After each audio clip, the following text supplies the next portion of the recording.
જય ટપકેશ્વર મહાદેવ। ચૈતર વૈશાખના તડકા ખૂબ તપી ગયા છે અને ડુંગરે કાળો ભમ થઈ ગયો છે અત્યારે। હવે ટૂંક સમયમાં જ્યારે ચોમાસાની તૈયારી થઈ રહી છે ત્યારે આપણે ટપકેશ્વર મહાદેવના મંદિરે ઓશમ ડુંગર ઉપર અત્યારે આવ્યા છીએ મહાદેવના સાનિધ્યની અંદર મહાદેવના દર્શન કરવા માટે। 15 દિવસ પછી આખો માહોલ બદલી જશે કારણ કે ચોમાસાની શરૂઆત થશે પછી તો ઓશમ પર્વત ઉપર યાત્રિકોની ભીડ એટલી બધી વધી જશે કે લોકો જ્યાં સૂકો ભટ્ટ દેખાય છે અહીંથી મોટો ધોધ ચાલુ થઈ ગયો હોય છે ટપકેશ્વર મહાદેવનો। જય ટપકેશ્વર મહાદેવ, શ્રી ટપકેશ્વર મહાદેવ।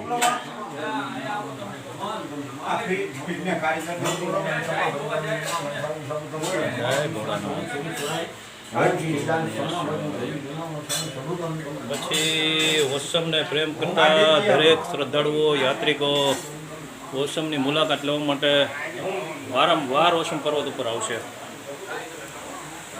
અને રાજકોટથી તો અમારે એટલા બધા મિત્રો સર્કલ આવશે ને ચોમાસામાં કે વાત જવા દો, આખું રાજકોટ હે ને પાટણમાં આવી છે વરસાદ આવશે એટલે બરાબર। તમારું શું કહેવાનું છે? જો અત્યારે રાજકોટથી અમારા મિત્રો આવ્યા છે, ભાઈ તમારું શું નામ છે? નિર્મલભાઈ દેસાઈ। તમે પહેલી જ વખત આવો છો પાટણ ડુંગર ઉપર? એમ જે અમારા નિર્મળભાઈ છે એવો રાજકોટથી સૌ પ્રથમ વખત આજે પાટણ ઓશમ ડુંગર ઉપર આવ્યા છે। આપણે એમની સાથે મુલાકાત કરશું અને એમની પાસેથી જે પણ કાંઈ સાહિત્ય અનુભવ હશે એ પણ આપણે મેળવશું। રાત્રિ ભજનનો પ્રોગ્રામ છે એટલે આપ સૌ મિત્રો મારી સાથે મારી ચેનલ ઓશમ ગણેશમાં જોડાયેલા રહેજો। આપણે એમના ભજનનો પણ લાભ લેવાનો છે। બોલો ટપકેશ્વર મહાદેવ કી જય।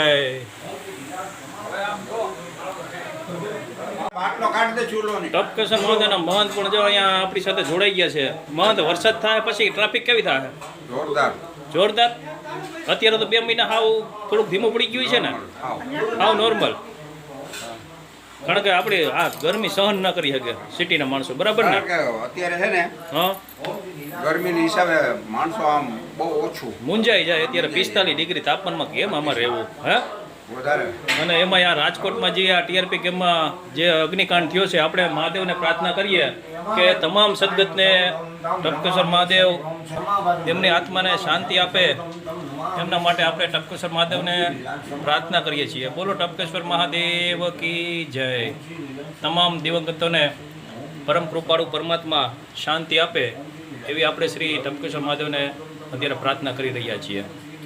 જય ટપકેશ્વર મહાદેવ।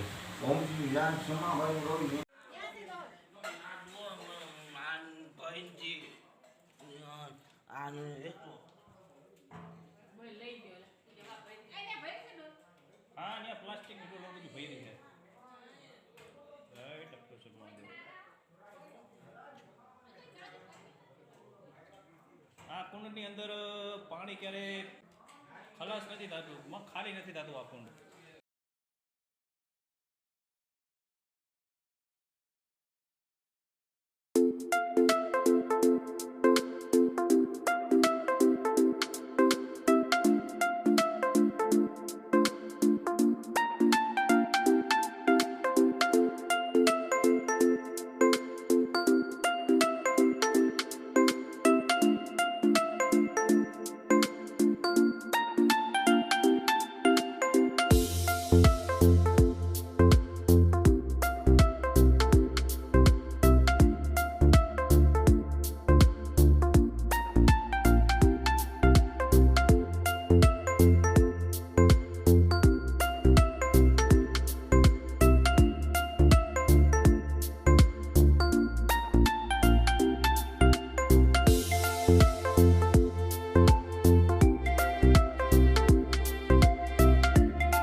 અગરબત્તી છે અંદરથી લઈ લ્યો જુઓજી ક્યાં છે, એમાં ડાળીમાં હે, લઈ લ્યો 3-4 અગરબત્તી। બધા પૂજા કરાવે હે ને? હા।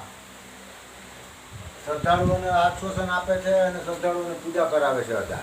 શ્રદ્ધાળુઓ ક્યાંથી આવ્યા છે અત્યારે? એ રાજકોટથી આવેલા છે શ્રદ્ધાળુ હા. અને મહંતની ખૂબ જ અહીં લોકપ્રિય મહંત છે અહીંના એમ? અને લોકોને ખૂબ જ આશ્વાસન આપે છે, દૂરથી આવેલા હોય કે નજીકના હોય. પૂજા કરાવે, મંત્ર ભણે છે અને લોકો ખૂબ જ એની કામગીરીથી રાજી છે. એમ વિધિવત પૂજા કરાવે? આ વિધિવત પૂજા કરાવે છે અને લોકોને પણ એ પણ ફળીભૂત થાય છે એની આસ્થા લોકોની. એમ? હા, બરાબર. એટલે જે કોઈ શ્રદ્ધાળુ અહીંયા આવી અને મહંત પાસે વિધિવત પૂજા કરાવે છે હા. મહાદેવની, એમની દરેક ઈચ્છાઓ પૂર્ણ થાય છે. ઈચ્છાઓ પૂર્ણ થાય છે, લોકોને ફળ પ્રાપ્તિ થાય છે બરાબર. એવી આશાથી જ લોકો આવે છે અને એમાં લોકો સક્સેસ પણ થયા છે. એમ? હા, અને ખૂબ વર્ષો થયા તે અહીંયા પૂજા કરાવે છે અને પોતે બ્રાહ્મણ છે અને સવારે મંદિર ખોલે અને સાંજે મંદિર બંધ કરે છે. એમ? હા, બરાબર. એટલે સાંજની આરતી કેટલા વાગે થાય? સાંજની આરતી 6 થી 7 સુધીમાં. બરાબર. 6 સાડા 6 હા, વાગે આરતી કરી અને પછી મહંત નીચે ઉતરી જાય છે. નીચે ઉતરી જાય છે. બરાબર. ખૂબ ખૂબ ધન્યવાદ.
ખાલી નીચે જ મૂકી દેજો.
કેટલાક વાગ્યા એટલે મને અંદાજિત ટાઈમ કહી દો, એટલે એ ટાઈમે જોવે અહીં લૂટતા રહેવું રે